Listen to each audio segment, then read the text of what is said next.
right, good evening, everyone, and welcome to Free. I'm Ryan. I'm the pastor and executive director here. This is Carrie. She is the associate executive director here, and it's so good to be with you all on this Saturday night.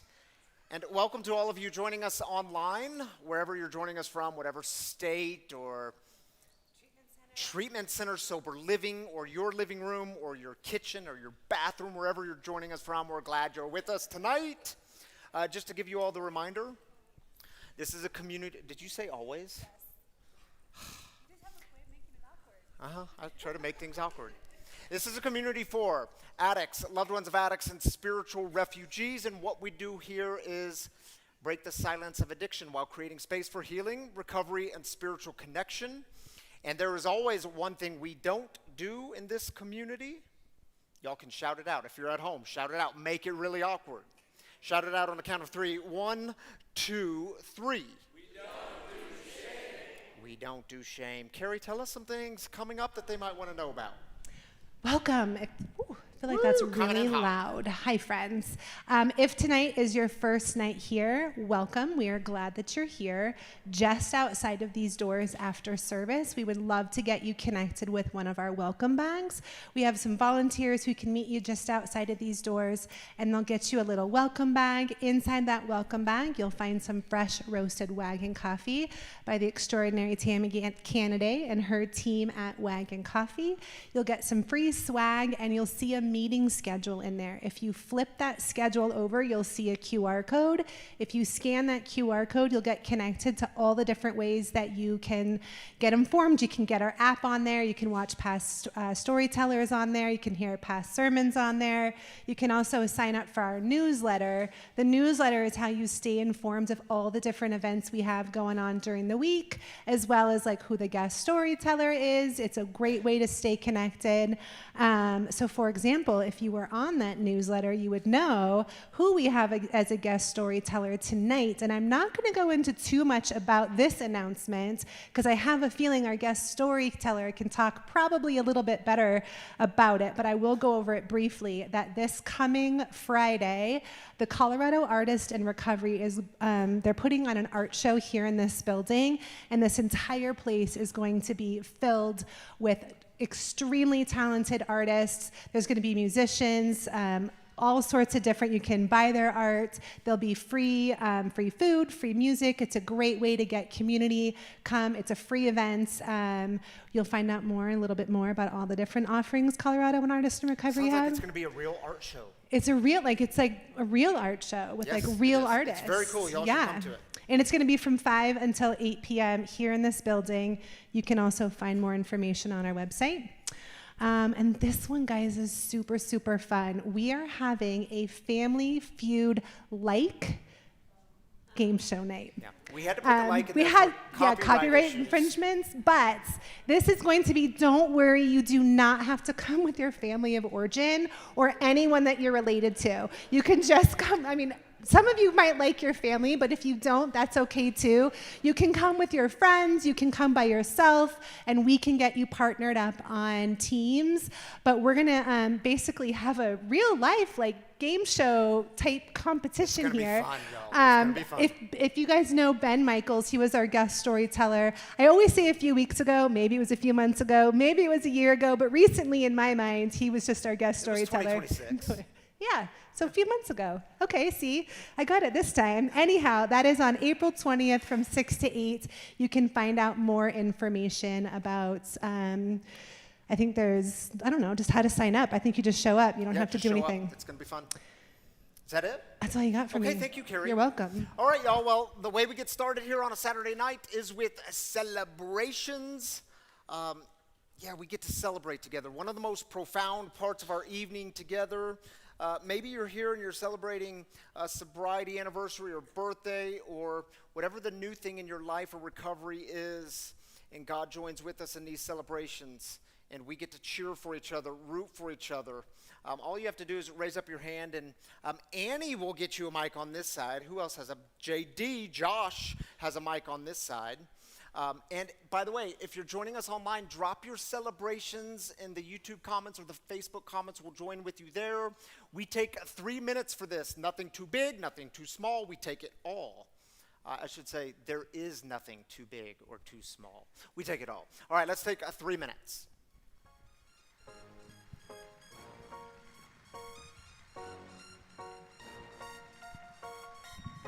I know I said last week it was a week until Chad's 15th year of being sober, and today is 15 years.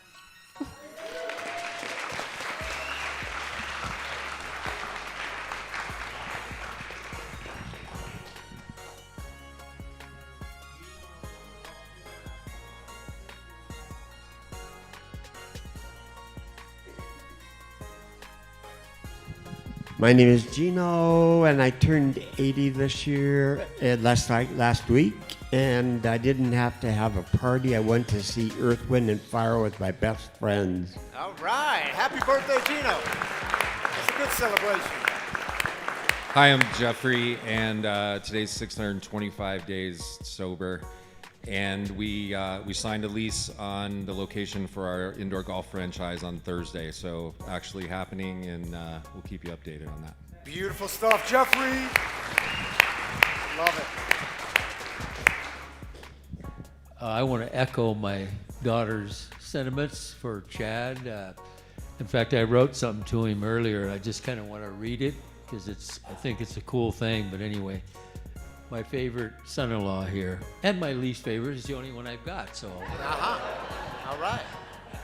Chad, congratulations on 15 years and still counting of being alcohol-free.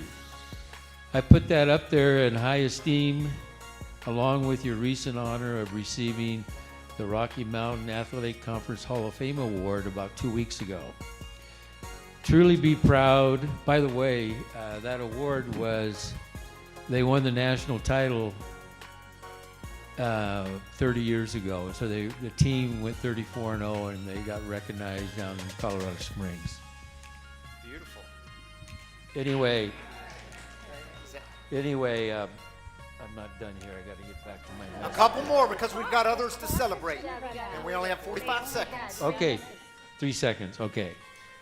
Truly be proud, Chad, of both recognition of honors, as it takes determination, hard work, focused efforts, and stamina.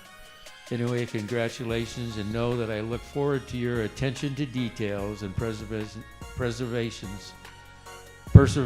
to remain alcohol-free forever, and that I remain proud of you, your father-in-law. What a beautiful thing, man. Beautiful. Yeah.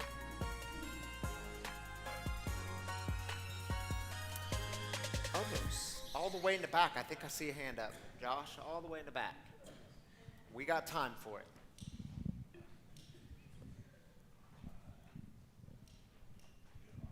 Hi, my name is Jeannie, and on Tuesday, for the first time in 8 years, I will see my 14-year-old granddaughter. Yeah, we'll celebrate that. Beautiful. Thank you, Josh and Annie. And Tammy Canaday is going to join me up here to join our online people. We have a We beautiful, do have a bit of a celebration, don't yet we? hard reality. What is it? Okay, get this. Selah was just 1 year older than Brixton when we started free. She will be 16 on Monday. Woo! Sweet 16, baby. But we don't do frontsies. We don't do frontsies. They get older, but we don't, right? That's right. They grow, we don't. Well, Happy birthday, sweets.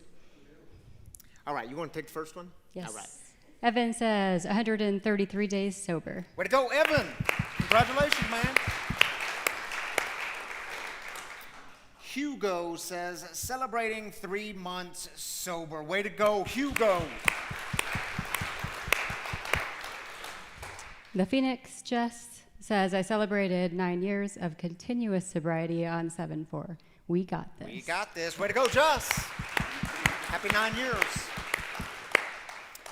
Oh, Shua says, Shua. Joshua Soden, 13 days sober, met my Kaya Zoom meeting live and in person today. Lucky to be alive and happy to be sober and finally doing the deal. Shua, glad you're with us, dude. Happy 13 days, man. Keep on going. All right, thank you, Tammy. We'll see you in a little bit. Oh, no, maybe not. Maybe? I don't know. All right, y'all. We're starting a new series tonight. This is going to be a 3-week series, and the title of this series is called "How Are You Really Doing?" Take a look.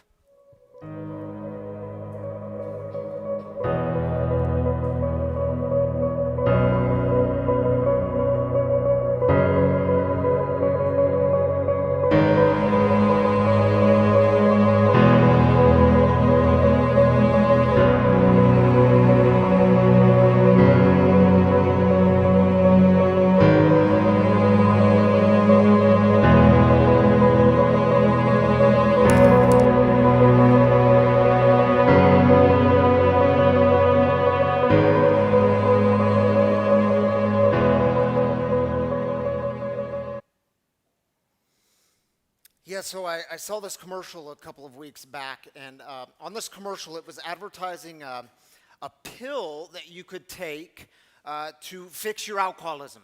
It would totally take away your cravings. And my first thought was, man, does it actually work? I mean, where was this thing like 15 years ago when I could have really used it? And what I came to discover was maybe it works, maybe it doesn't. I actually don't have a strong opinion on it because I've never tried it. Maybe it works, maybe it doesn't. But if it works, even if it does, could it really heal all your wounds?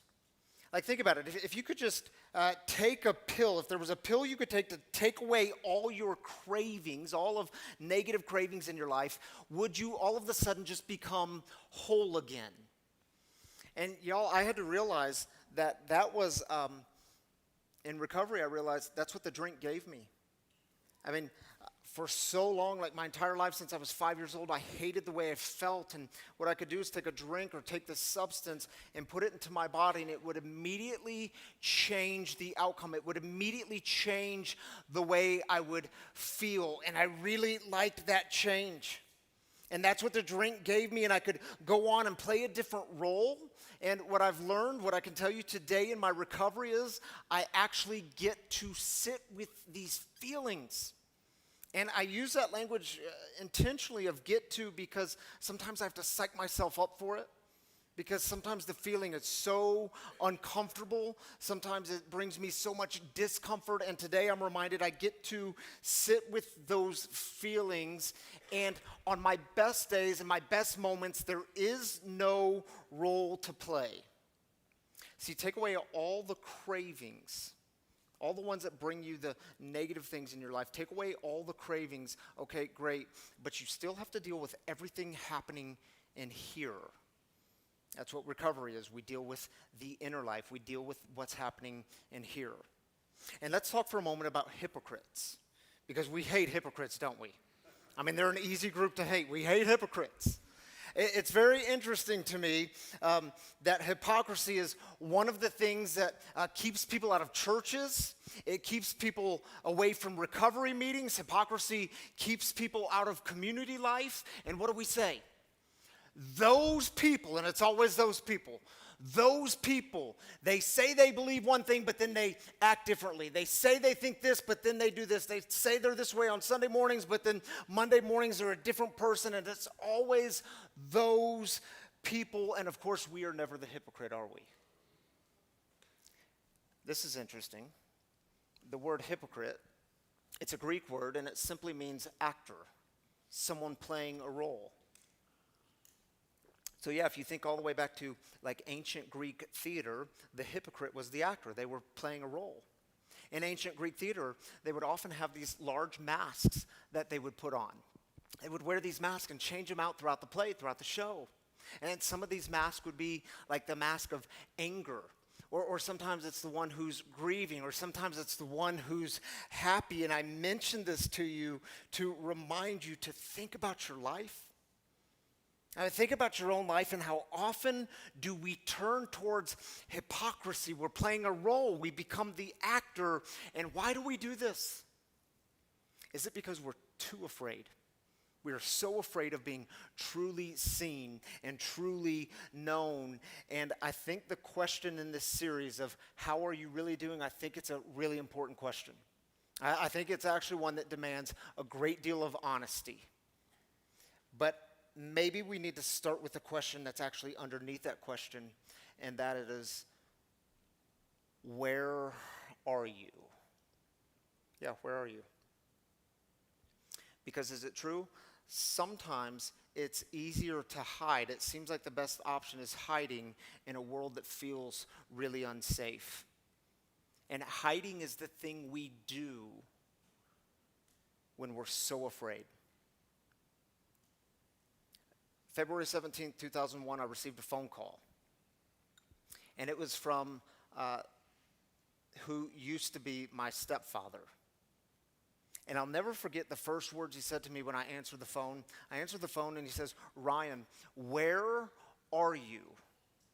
And it was my first semester in college.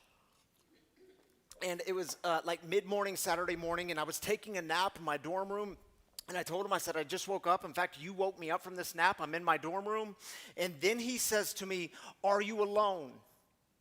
I said, "Well, yes, I am alone. I just woke up. I'm in my dorm room." And he says to me, "Go get people around you and call us back." And what I didn't know then, because I was a bit fuzzy from waking up from my nap and I hadn't heard these words before, but I can tell you now, if someone tells you to go get people around you and call them back, well, you're about to hear some really, really bad news. It's probably going to turn your world upside down. And so I go across campus and I found a couple of friends, and I said to these friends, I said, "I don't know, this is just really weird, but apparently I need you to stand around me because I've got to call home." And many of you know that phone call. I've shared it with you several times. I called home and my mom answered and she said, "Ryan, you need to come home. Your brother Brandon's been killed in a car accident. This disease of addiction took him from us at the age of 22 and I was 18. Took him way too soon." But what I can tell you about that time is 2001 was the time in my life where I began this journey of hiding. And if I'm honest with you, it actually started much sooner than that. It started way back when I was 5 years old. But in 2001, I actually I embraced this idea of hiding because I was so afraid. Man, I was so afraid, and I did not know how to feel safe in a world that felt so unsafe. And I didn't know how to let other people know how I was feeling or how I was doing. I was so afraid. What if they find out that I don't believe in this God anymore? What if they found out that my faith is totally shaken and cracked? And what if they find out how I'm really feeling and I will do anything I have to do? I will be the hypocrite. I will be the actor. I'll put on whichever mask I think would appease you, whichever one you find acceptable. That's the mask I'll wear to keep some sense of belonging. Because I was so afraid of losing love, so afraid of losing belonging. And for many years, I hid behind religion. Yeah, we can do that. I hid behind religion. I hid behind feelings. I hid behind the bottle, and midway through active addiction, I was literally hiding in a dark basement with a bottle of vodka while writing my Sunday sermon. And I was so afraid of being seen and so afraid of being known. And Ryan, where are you? And then by the time I got into recovery in 2013, well, my sponsor says to me pretty early on in the process as we're working these steps, he says, "All right, we're going to move on to step 4. And I start reading about step 4 in the big book. Oh, I was so afraid. Step 4, if you don't know about it, it's where we take it's called a fearless and searching moral inventory of our lives. And I'm told to write these things in columns. And I was so afraid. I've got to actually write these things down and come face to face with them. Then I'm going to share them with you. And in my mind, the thinking was, now I get to see how bad I really am. And Ryan, where are you? Do you know, I think in my experience, the best kind of recovery, the best kind of conception of God, it does not reinforce to us the idea that you are a bad person in need of redemption. The best kind of recovery, I think the best concept of God is the one that welcomes us back, the one that is always inviting us out of hiding. It's the one that says redemption is already yours. By the time I got to my fourth step, I was at that time in my life already filled with so much shame. I was filled with so much fear. I didn't need to know how bad I really was. I already felt all that. The best kind of recovery invites you out of your hiding. In my experience, God always invites us out of hiding. Do you know the religious framework of my childhood, my young adult years? Well, it gave us this theological teaching of what's called, some of you will recognize it, original sin. Are you familiar with this? Yeah, original sin. It was a teaching made popular by a theologian of the 4th century, St. Augustine. St. Augustine, he was a very smart man. He had a lot of great ideas, wrote a lot of books. You can read his work, but he latched on to this idea. He said that we were born into sin. That from the time you took your very first breath, you were a sinful being. You were against God. And then at the age of 18, I go to Bible school, and I learned about another theologian in the 16th century. His name was Martin Luther. Martin Luther was another very smart man. He wrote a lot of books, a lot of works. You can read them. And he really ran with this idea of original sin. But he said, hold up, there's some hope for you. There's some hope. Yes, you're born into the sin. You're born separated from God. But once you turn your life to God, there's some hope for you. But even now, in his words, you're still just a snow-covered dunghill. Yeah, and what's that mean? What's it mean? Yeah, it means even in life with God, you're still just a pile of shit. Is it true? And I can tell you today, I totally reject that theology. It has no place in my life. Because that, being the snow-covered dunghill, that was my life in active addiction. I already believed that. That's who I thought I was, and I do not see myself that way anymore. And I hope you know, when God sees you, God does not see a pile of shit. It doesn't matter what you've done or where you've come from. It doesn't matter how far you've strayed from the path, how much hiding you've done, or how much hiding you're still doing. God doesn't look at you and say, oh my goodness, what were you thinking? God doesn't even look at you and say, oh my goodness, why did you do that? No, I think God is always inviting us out of our hiding. I think it's like God says to us, are you ready to come out yet? Because I want you to see how good it is out here. I want you to see how good this life is that I created. I want you to see how good it can be, and where are you? Did you know the ancient Hebrew people, they told these creation stories? If you go all the way back to the book of Genesis, which is the first book of the Bible, first book of the Old Testament, or what's called the Hebrew Bible, they tell 2 creation stories. They're plural, 2 stories, and the stories are very different from each other. Different details, different ways of telling the story, different outcomes. 2 very different creation stories. And if you've been around here very long, you know that I love to focus on the first creation story. It's a creation poem. It's found in Genesis chapter 1. And in that poem, God creates things. And after each day of creation, God stands back and says, this is good. After the 6th day, God creates humans in God's image. And God stands back and says, this isn't just good. This is very good, supremely good. And then on the 7th day, God rests. But by the time you get later into chapter 2, you have a second creation story. And in this story, they tell the story of Adam and Eve eating from the fruit of the tree in the center of the garden, the tree of knowledge. Are you somewhat familiar with this story, even culturally? And let me preface it with this. Whenever we read these stories, we have to ask the question, why did they tell these stories, and why did they tell these stories in this way? Because keep in mind, the ancient Hebrew people, yes, it's the ancient world, but they're much like us. They were trying to make sense of God and their world. They were trying to make sense of all the things we try to make sense of. They were making sense of things like joy and suffering and pain and tragedy and heartache and loss and happiness, and what do you do with it all? So the story begins, the second creation story begins. The 2 of them, Adam and Eve, the 2 of them were naked, the man and his wife, but they weren't embarrassed. So let's just pause there for a moment. Because I'm imagining Adam and Eve, they're probably around the age of 44 because that's how old I am. Probably around the age of 44, and they're just roaming around totally naked, living their best lives ever, roaming around this garden, and they're not embarrassed, and everything's going right until this talking snake comes along. And many of you here, you will read that story and you'll say, see, Ryan, that's why I don't believe the Bible. I can't read the Bible because it's a fairy tale and blah, blah, blah, blah, ancient, barbaric. And I would say to you, you're absolutely right. If you try to read these stories as literal history, you will always be lost. Metaphorical history, they have something to teach us about the human condition. They have something to teach us about God and humans and how we are.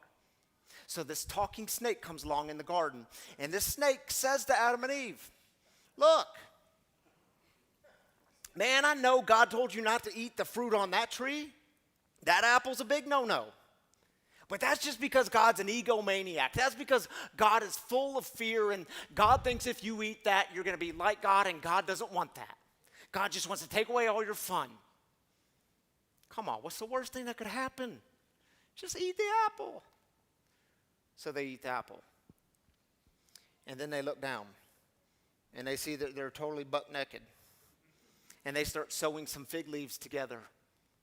And they're scared. Check it out. Here's how the story goes. During that day's cool evening breeze, they heard the sound of God walking in the garden, and the man and his wife hid themselves from God in the middle of the garden's trees. God called to the man and said to him, where are you? Now let's just pause. Because notice in the story, I know we get all kinds of conceptions about God. Many of them hold us back. But notice in the story, God does not barge into the scene and say, oh my goodness, what in the heck are you thinking? God doesn't step onto the scene and say, oh my word, the one thing I asked you not to do, you went and did that thing. Why did you do that, you dunghill you? No. God shows up and asks a single question. Where are you? The man replied, I heard your sound in the garden. I was afraid because I was naked and I hid myself. This is how they chose to tell the story of shame entering into the human story. I was afraid, so I hid myself. I was afraid, so I hid myself. I was afraid, so I hid myself. And fear and shame, because you do know fear leads to shame, and shame always fosters hiding. Fear and shame will always try to convince you to hide. And some of you know exactly what that's about. God, don't you know what happened in my childhood? Don't you know what it was like as a 5-year-old? God, don't you know what it was like to get that phone call when I was 18? And God, don't you know what it was like to hate myself but love the way booze could change that feeling? And God, don't you know how much I hated me? The actor, the hypocrite, but I didn't know how to be other. God, don't you know how afraid I am?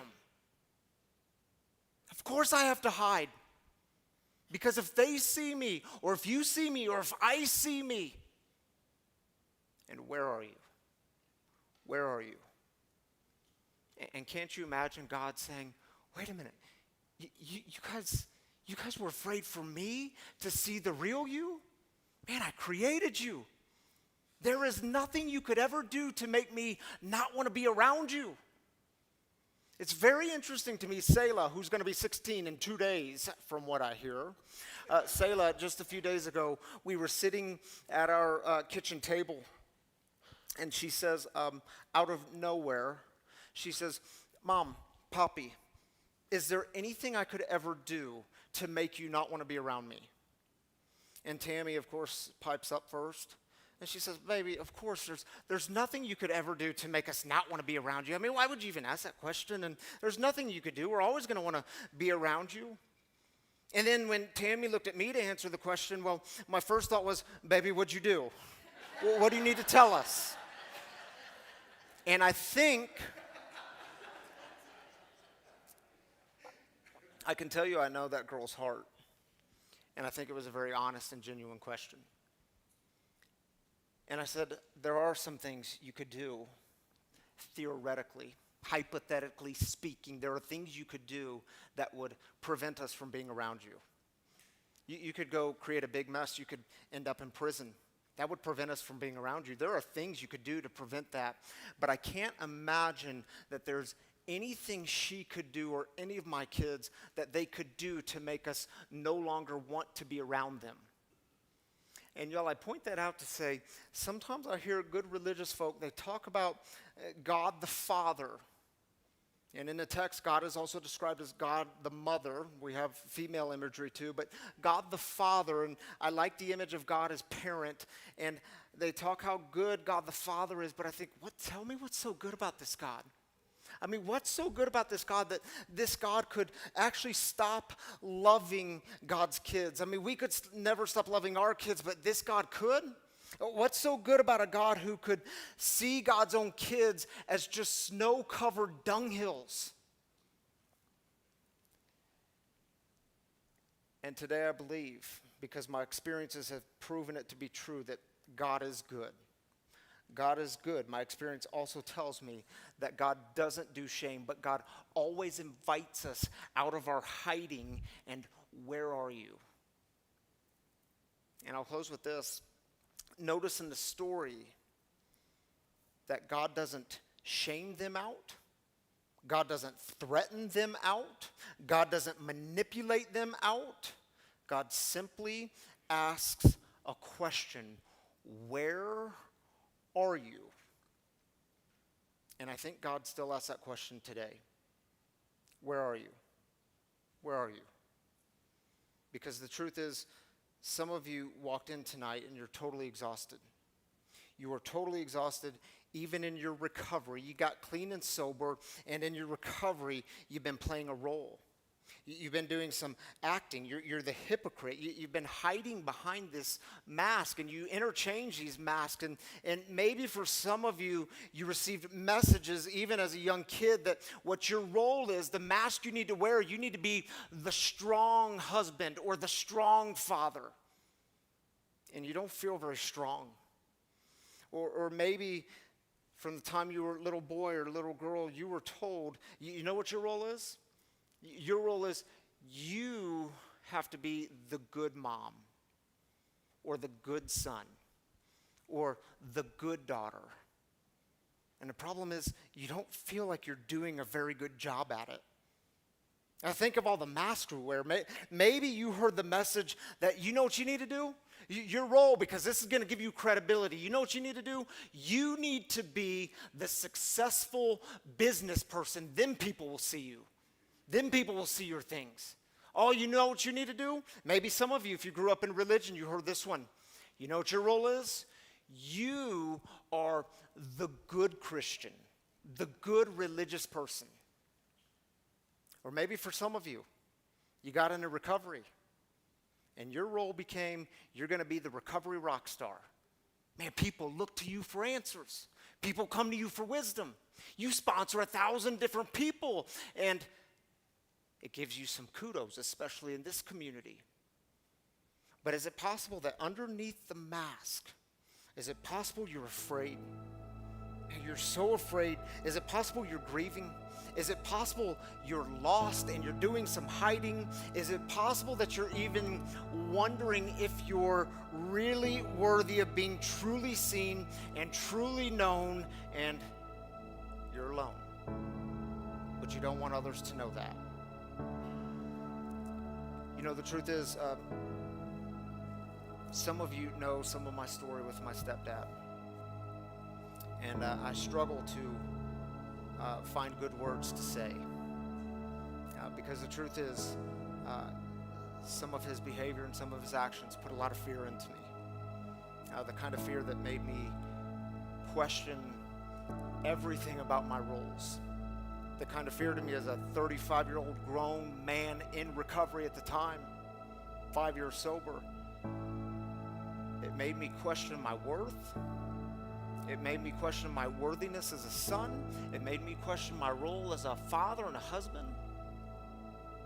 But I would also say to you, in that moment back in 2001, he did ask me a pretty good question. Where are you? Are you alone? Go get some people around you because it's going to get really rough. And I would ask you those same questions.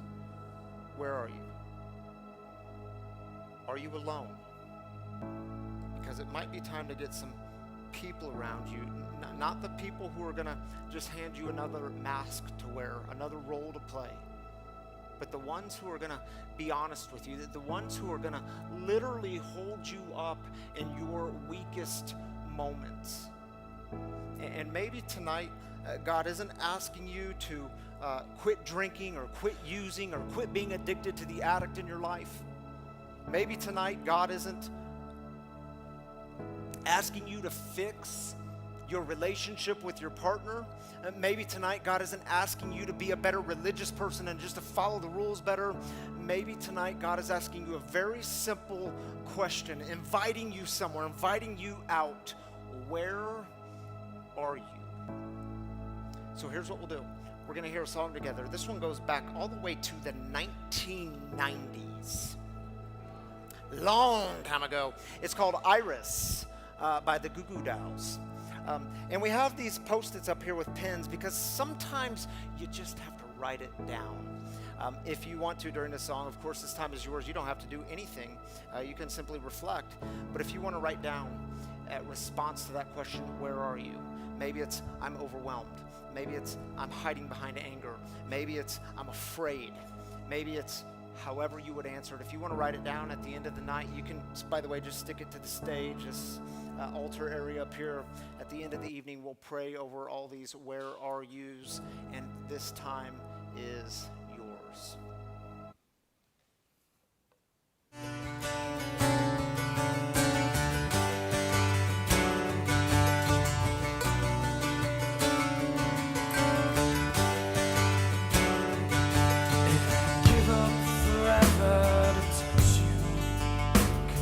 Know that you feel me somehow.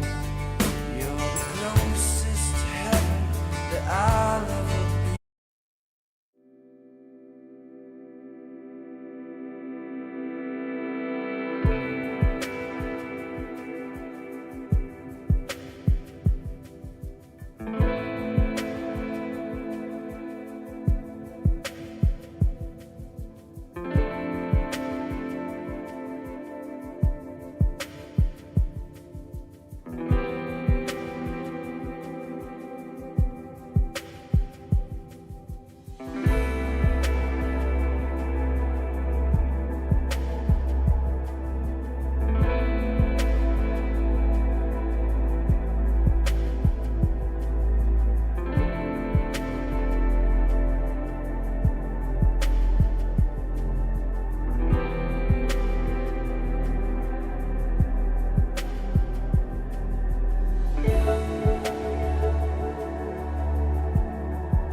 Welcome back, friends.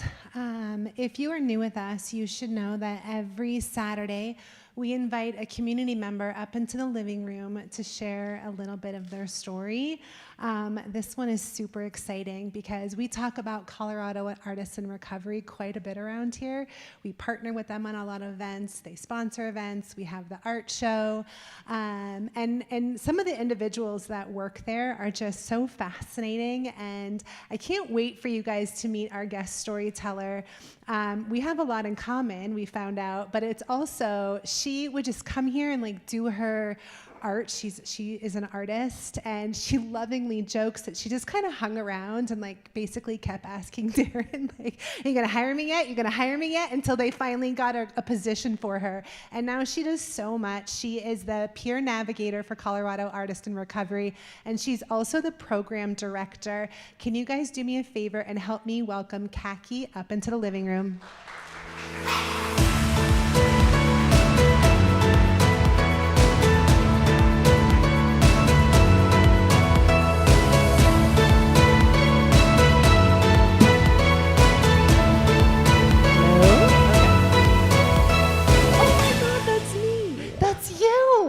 That was from Sober Open Mic Night. Oh, yes, it was recently. Yeah, and again, that's another amazing thing that we get to see you at. You guys are here every other month. But I want to talk about you personally tonight, because your story is quite, like I said, we had a lot in common. Yes. So I just want to get right on into it, because when we talked about the topic, I remember we were sitting here talking, and you're just like, oh, you actually did an actual art project with masks with Colorado Artists in Recovery.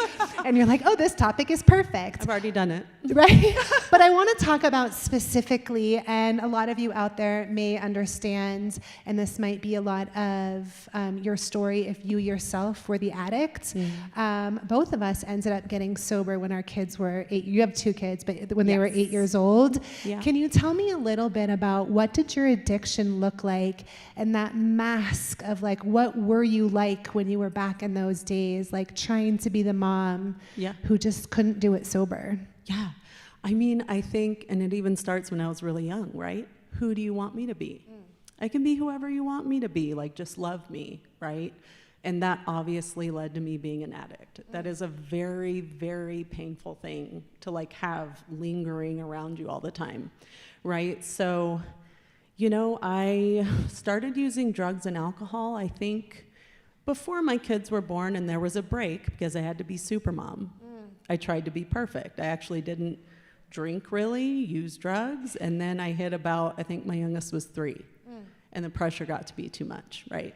So then I start using cocaine, using alcohol. And by the way, I wasn't a blackout drunk, right? I was drinking 5 or 6 seltzers every single night, right? And then a couple times a week I do cocaine. And I do a lot of it, you know? But I kept everything together. And I know we like, well, and that's like it looked okay, right? On the outside, we were masking really, really well that we had it all together. You had you had the husband, you had the kids, you had the house. You didn't blow your life up in an obvious way, you know. Because I think sometimes we talk about it where, you know, you weren't incarcerated. It wasn't like crazy, you know, police involvement. And sometimes our lives can look fine on the outside, but we are dying on the inside. When did you know that it was like, I don't have to do this anymore? What did it look like when you finally surrendered? I mean, what's crazy is like, I did it so many times, right? Like I never really felt like it was okay. There was always that cognitive dissonance, right? Like I don't agree with my actions. They are against my moral compass. But I'm gonna do them anyway because I don't know how not to. I don't have a choice. Right? I mean, addiction really, when you come down to it, it's like, I didn't feel like I had a choice. But when I finally got sober, and I'm gonna be 3 years on September 24th, when it finally stuck, thank you. I know. It's like really amazing, right? And just like a lot of you guys, I thought it would never work. And we all feel that way, right? But I think it wasn't anything different. I like couldn't do it anymore, right? And I think an interesting part of your story too, and you did say that it was okay that we talked Yeah. about this, but it fascinates me because even when we go into recovery, sometimes we feel, if anyone out there is, I don't know, suffers still from that perfectionism or the people pleaser of like, I am going to work my recovery, like I'm going to type A it and I'm going to like be the best student there possibly is in recovery. Yeah. And you actually tried that for a second, but you were still struggling with your mental health. And that and sometimes I hear this quite a lot, like sometimes we're told that outside help is cheating or like you're not supposed to be taking medication, but that was and you actually had to put a pretty firm boundary with one of your sponsors. Can you tell us what that looked like to be fully okay with who you are and what you needed? Right. And this was a big thing, right? The thing that worked for me when it finally worked is I went in to an outpatient and I was like, okay, I'll do what you tell me to do. Like I don't want to be in charge anymore, just tell me what to do. And one of those things they said was, do not throw out your psych meds, which is what I would do, right? I really resented having to take them. But in the end, that is what helped me, right? Like if you can level the playing field, that's what it is. And with my sponsor, amazing person. But I remember her having opinions about the medications I had to take. And I set a boundary with her, which was, makes you want to barf. Well, because they're going to reject you, right? Like they're going to abandon you and leave you. And if you're like, Yeah, but okay, guess what happened? It didn't happen. She was like, oh my God, you set a boundary, good job. And she accepted you and understood like you were getting professional help for this. You were not self-medicating. Yeah. And you were not okay. Like, and I would imagine that acceptance piece of having to take medication was like, oh, what is someone going to think about me if they find out that right?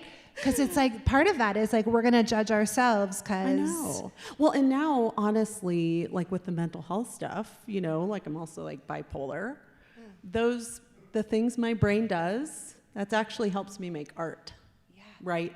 It's not always fun, but sometimes that drive, that like insatiable need to do something, I channel it into making art instead of buying cocaine or whatever. And let's talk about that because you're going to have art on display. You do all kinds of fun, beautiful things. I have so many earrings of yours. I have like art pieces of yours. But tell us a little bit about how did you come home to yourself through your art and how did you start allowing others to see that part of you and start letting your creative side truly be on display? Well, and what's crazy is I've always been an artist, right? And when I was younger, I think I made art because I wanted the praise. I've done all kinds of stuff, like, oh my gosh, yeah, I did that. You're so talented. Oh my God, you're so great. Oh my God, thank you. No, but when, like in sobriety, when I finally, I really put my heart into it. Like I like to laugh, I'm a silly goose, but a lot of my art has dark themes, right? This is just a part of me, A lot of them are figures where someone is being overtaken by darkness and then it like transforms into something bright, right? That's probably why I like it. Yeah. I know. When people meet me, they're like, wow, your art's really intense. But you seem to like to joke around.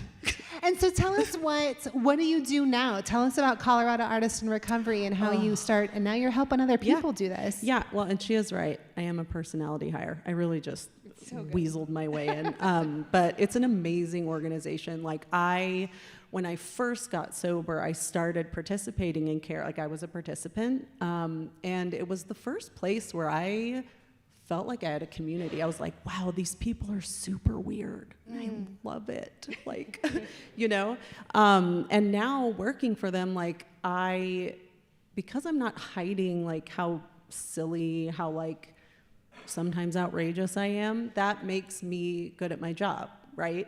So, we do all these like free workshops. We have like open studio. We have people drop in. There's like art supplies. Now we have like an All Pathways creative recovery meeting, which here on and it's Wednesday nights? Yes, it's Wednesday nights. So 6:30 to 8 p.m. And that is so fun as a facilitator, right? We get people in there. We have like recovery topics and then a creative exercise. And then we all just crosstalk and we laugh and we make art. and we talk about deep stuff. And every single time I have like, this is the idea, this is our like project we're doing, every single person has a different interpretation. It just gives you chills.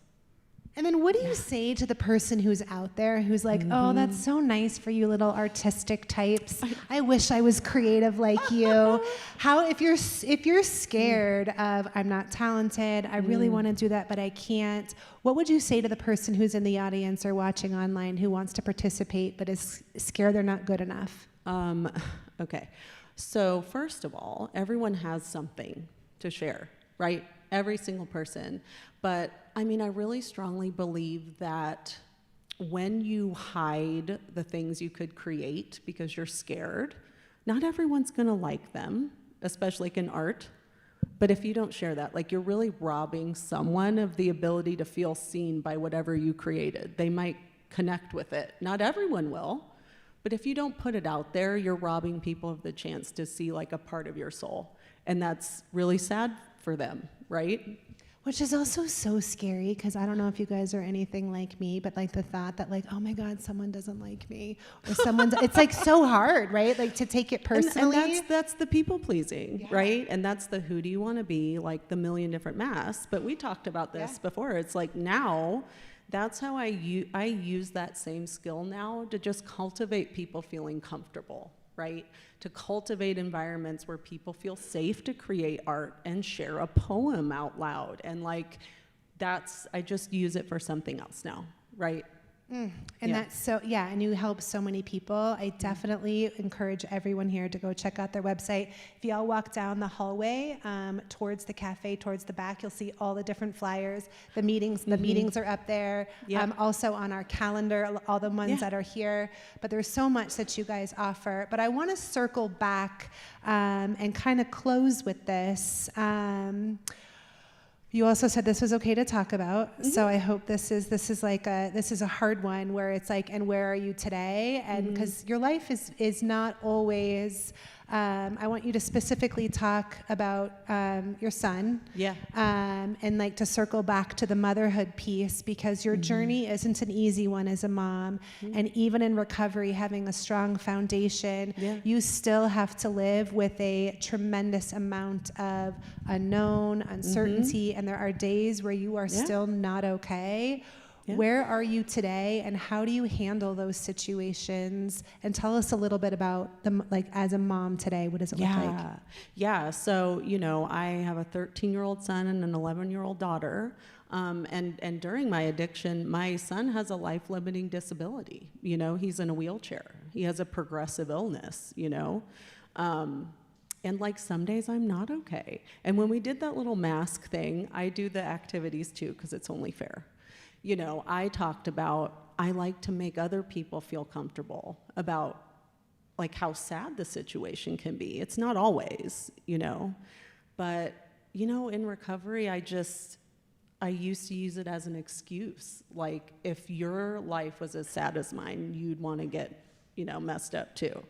When in reality, like having this beautiful gift, right? It's a gift. Like I'm sober. My son probably laughs more every day than any of you guys do. Like I promise, and it's just, life is so amazing now, and there's joy there, right? Like you just have to find ways to like find the joy every day. And sometimes I go a little too far in that direction still, right? And I would also encourage that, like, even finding that joy, and like maybe this is like that last little, again, push for care and all the different amazing things that you do. But tell us again, how do we get connected to you? Tell us a little bit more about like what are you looking forward to in the recovery space, and now that you're a full-time employee at CARE?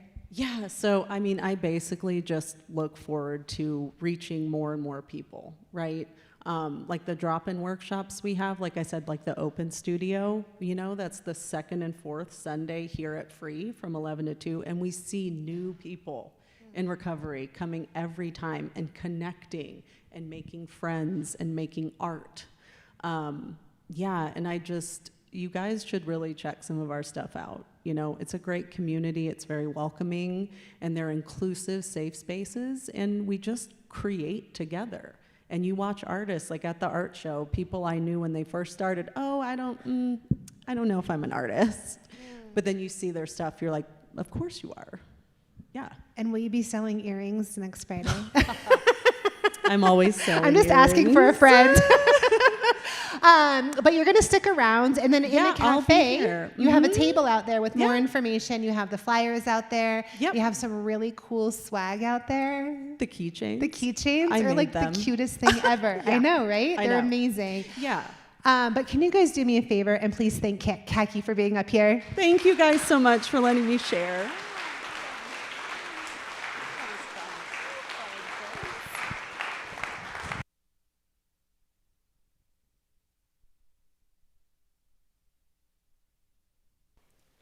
Check, check, check. Thank you, Kaki. Thank you, Carrie. Kaki, what's your Enneagram number? You don't know Enneagram? You're what? She is the wackiest one. I'll tell you about Enneagram later. Sometimes I'll whisper to Tammy, what's their Enneagram? We're an Enneagram community. And anyway, we think you're a 4, which is very good. I'm a 4. We're the best. Anyway, we'll talk more later. All right, y'all, the way we close down here on a Saturday night, by the way, I can't wait to read all of these.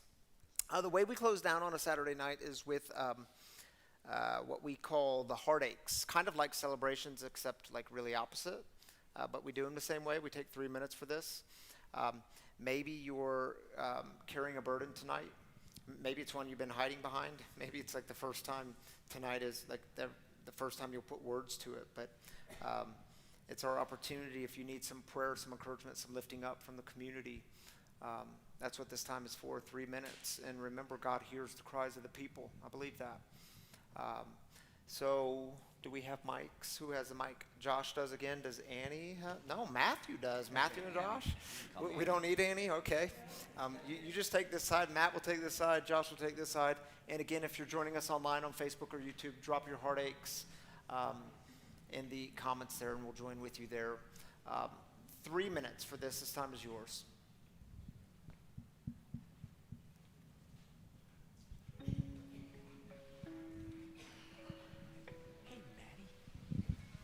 Hello, everyone. Just wanted to have everyone pray for our good friends up in the front row. They've had a tough year with loss, especially their precious youngest son, and just pray for them. Let them know that we're all here for them. Thanks for that reminder, Chad. Hi, I'm Heather. I would like to ask for prayers tonight for my brother Sean in Illinois. He has been in the hospital for 6 months, and I just like to ask for continued prayers. This week has been a rough week. His heart and his kidneys aren't the best right now, so yeah, please continue to pray for my brother Sean. Thank you. Yeah, prayers for him and prayers for you, Heather. Glad you're here. Hey, this is Steven. I just want to ask for prayers for my father. I don't have very good relations with my family, but he's about to have his second back surgery to try to correct the first one from a year and a half ago.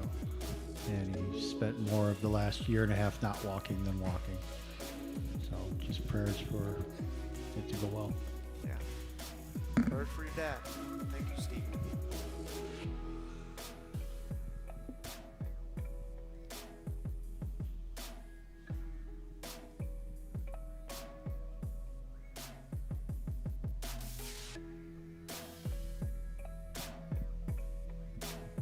Other burdens, heartaches, hard things.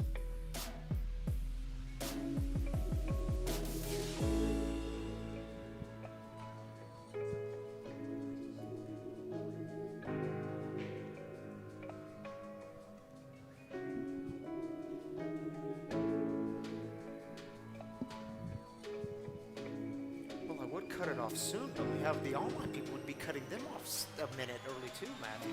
I have a couple more. Anyone else? Going wild. Oh, Stephen's got another. All right.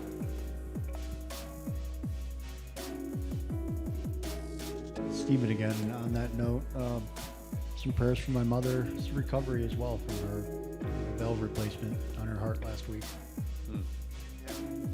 So Mama and Dad needed some prayers.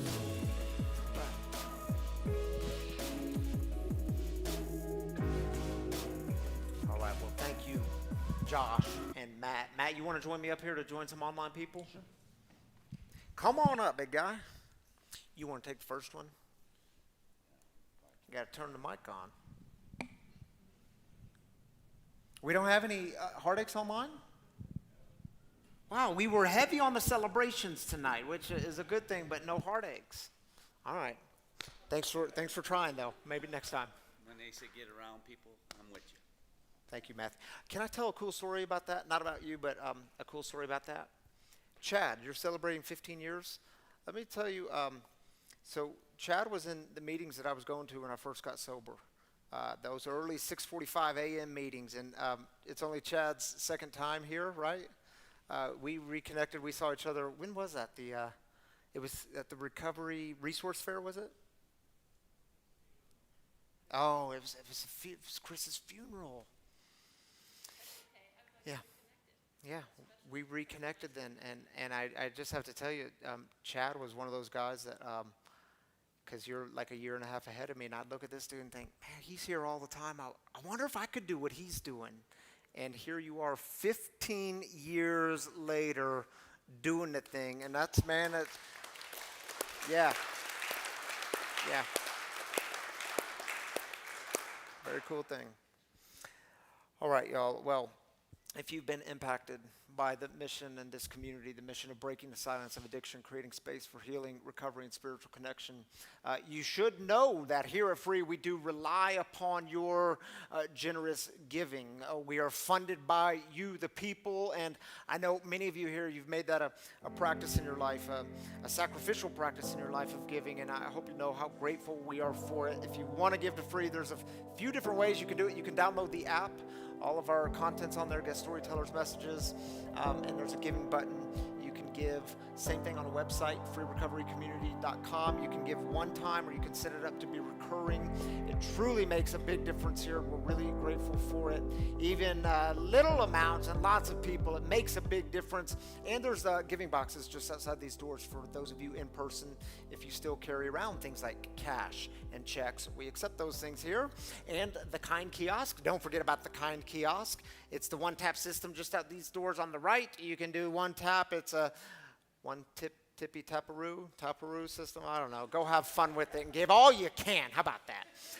Thank you so much for being a part of it. Makes a big difference. Shall we go out with a prayer? Yes, I think we should. I would invite you to just open up your hands. Yeah, take a big, deep breath.